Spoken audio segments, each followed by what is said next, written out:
That is one motion, which is going on from birth to death, in time and in space. It's happening.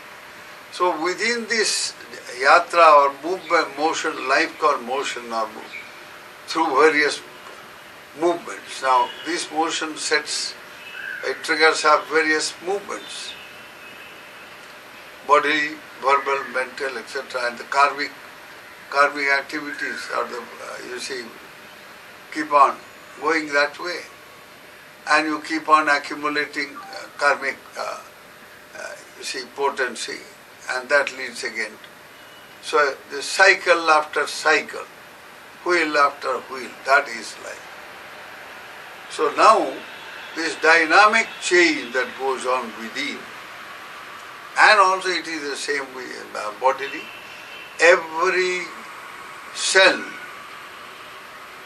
arises and passes away. Each time you breathe in, followed by breathe out. Now hundreds and thousands of cells come into being and they get burnt up, so to say, they die, followed by, you see, or replaced by another cell. And this is happening with the breathing. And that is connected with the other systems of the body. The heart pumps, the blood flows into every cell. It's a very precise mechanism, our whole body. It's a very big machine indeed, working in a very perfect synchrony. So now, in this dynamic change that life really represents, unless we develop mindfulness, it is impossible for us to have self-control. The only way mindfulness, you see, self-control alone can bring about control over feelings. And the self-control can be exercised and exerted only on the basis of mindfulness. So cultivation of mindfulness is the secret of having control over oneself, self-control, which also means control over the mind, control over our life, control over our karmic involvements, everything. Now this self-control, in order to bring about, because it ultimately simply means having control over destiny. If you begin with control over your senses, just by cultivating mindfulness, then a time will come when you will have control over your destiny, control over what you say, what you do, what you think, and that creates destiny. Here and now, in this life, and hereafter, all the future lives. So, self-control, that's a very, very important aspect of spiritual life. So these monks, these 5 monks that I was referring to, they undertook this. They had heard the discourse from Bhagavan many, many times. They said, okay, I will now specialize in controlling my eye, you see, the sense organ. Seeing, that is having control over whatever I see. The other one said, okay, I will do the same with reference to my ear. I will not bother about eye, I will concentrate on ear. That is, whatever I hear, develop mindfulness in such a way that I have complete control over whatever I hear. Similarly, the other one said, whatever I smell. You see, then the other one said, whatever I taste. The other said, whatever bodily impression or comfort or all that, you see, I experience, bodily touch. And the other one, and all these 5 senses, they, among themselves, they took up. And they saw, my goodness, though they tried to have control over one, The whole thing is such a complex, they can't, it doesn't work. So they thought it must be very, very hard. My system is the hardest one, they thought, each one. So they quarreled with each other one day. They said, no, my one is the most difficult. The other says, no, mine. So my sets in, and they start the conflict. So they say, look here, no use fighting, let's go to Bhagavan and ask him.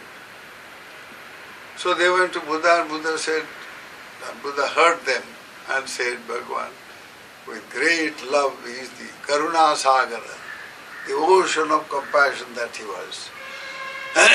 He said, Bhang, because you can't separate this into separate senses and you can't specialize as such. They are all important. All are difficult, all are important. If you don't realize that they are all interconnected, and if you really have to have control over one sense, you've got to have control over the others as well. And you have to build, you must know what exactly it is by which you control your sense.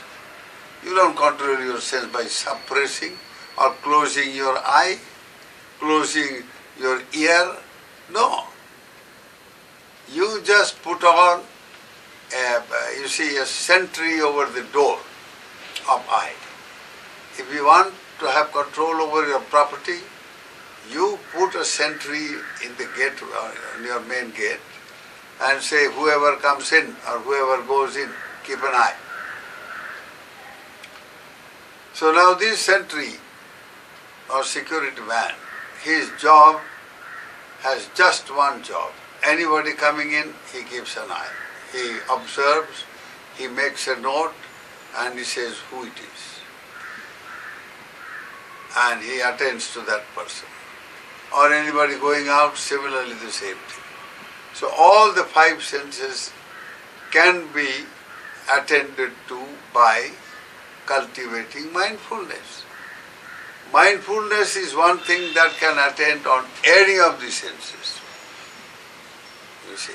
And all the senses do not simultaneously work anyway. Each one works with the mind as sense. So now, the Buddha said, okay, last time you have been fighting the same way. And now you are doing the same thing even now in this life. He said, what? Last time when? The Buddha said, in one of your lives in the past you did the same thing, and because of this quarreling and not really knowing how to control, or you ended up by being swallowed by Yakhini. Yakhini is one of those celestial beings,